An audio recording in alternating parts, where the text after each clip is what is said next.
as I was saying earlier, has always had its own police. In other words, if you drop a record that I think is whack, I'm going to drop a record telling you you're whack.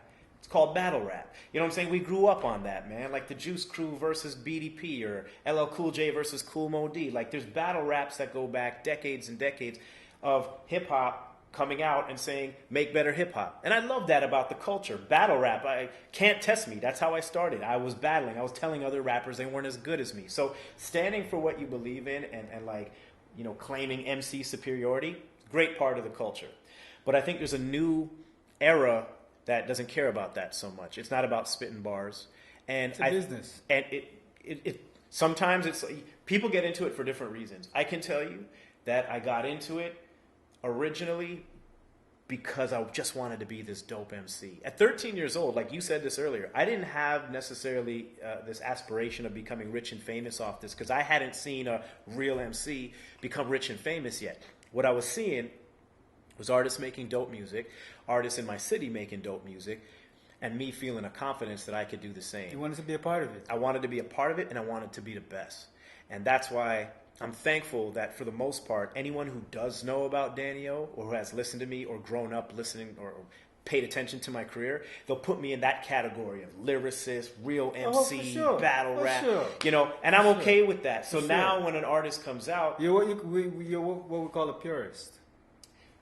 I would say the same. And when an artist comes out doing the opposite and people are feeling them more than they're feeling me, I don't do what I used to do, which was get all upset about it and bend out of shape like I can't understand what people... It's a new generation. What's hot to them, it belongs to them. You know, I was talking about my parents earlier and like some of the flack that I got. They couldn't understand this hip-hop thing. I could speak all day about the merits of the greatness of records made by Big Daddy Kane and Public Enemy and De La Soul and NWA. I could talk about that all day. It didn't matter to them. To them, they didn't understand they couldn't understand it. The language they didn't like. You know what I'm saying? And now, like, here we are. We're grown men. We're parents. And we could look at, and sometimes I do. I hear the music. I'm like, what are these kids listening to, man? But I also have to respect that their era, their time, you know what I mean? They're young. That's what they grew up on. I even teach songwriting. So I've actually taught MCing to youth, and I've played them Big Daddy Kane records and stuff. You know what? And this is the most interesting thing I find about what I play for them. And I appreciate this. They'll listen to something and from like the 80s and go, yo, I can tell this is real hip hop. It's just not my shit. And I respected that because I'm like, they're not trying to not acknowledge the quality of the lyricism. They're just saying it's just not for me. It's like I told you I discovered Thriller at 5, and to me Michael Jackson was the greatest, and I wanted it. You know, if you are from a previous era, you might go, I don't know, Marvin Gaye's the greatest. There's people who think Elvis is the greatest. Beatles are the greatest. They're from an earlier time in music. They're not right or wrong. That's just their opinion based on what they got influenced by. Mm-hmm. And for me, like I said, I discovered Michael at Thriller, having no idea that he had already put out like 15 albums with his brothers, 5 solo albums before that. You know, it's like, what catches you? There's people who say, Off the Wall's better than Thriller. People argue about that all the time. I just know that I discovered Thriller first, so I'm always going to have that attachment to it, and I feel the same way about my hip-hop. You know, I'm always going to have that attachment. It's funny you brought up the songwriting thing. I think, don't quote me on it, you know a guy named Smirk? He raps. Smirk? Yeah. I don't know. Oh, man. I just shot a video for him at summertime. He told me that you were the one that might helped him. This guy right there. The original Smirk. I would have to find out what what workshop he was in because but he did mention you. This is summertime. Well, shout out to Smirk, man. Yeah, I would love to know which workshop he was in because I started almost 14 years ago. I'm gonna call him when we finish. Yeah. See. I appreciate that, man. I'm glad to know that he was part of one of my workshops. You brought that up, but now you're talking about being a father and whatnot. Yeah. You become a father. Yeah. You have your own daughter now. Yes, sir. Tell me about it. I know you're very hands-on. Yes. Your new album, it's dope. You have your daughter all over it. Yes, sir. You know what I mean? Yeah. Love the video, Vertebrae. It's funny. Thank you. Thank you, man. You got to check out the video, Vertebrae. Yeah. The whole album is dope. Respect, but I just love the fact that you have your daughter on it. And for sure, you guys man. have your little skits. It's funny. Yeah, bro. What can I say? I mean, it's called The Day It All Changed for a reason. Literally, that changed everything the day she was born. Um, you know, I'm also part of a duo, Perfect Strangers. Shout out to Cousin Promise. At the end of our first album series premiere, there's a song called Reason, and the song is about our children that we don't have yet. Promise is now the proud father of 4. I have my daughter. Before we wrote the song, we had no children, and we already knew how much we loved our kids. That's how much I knew that becoming a father would change me. I waited, you know what I'm saying? I was 36 when she was born. The word that I heard this is you go through a metamorphosis. Yeah, I mean, listen, if becoming a parent doesn't change you, I don't know what's going to change you, because you become second. At best, you're second place. Everything is about her now. And obviously, as it relates to my music, you know, I was got to a point where it was like, there's nothing I care about more. There's nothing I feel like talking about more. And so a song idea turned into this is just going to be the concept of my next record.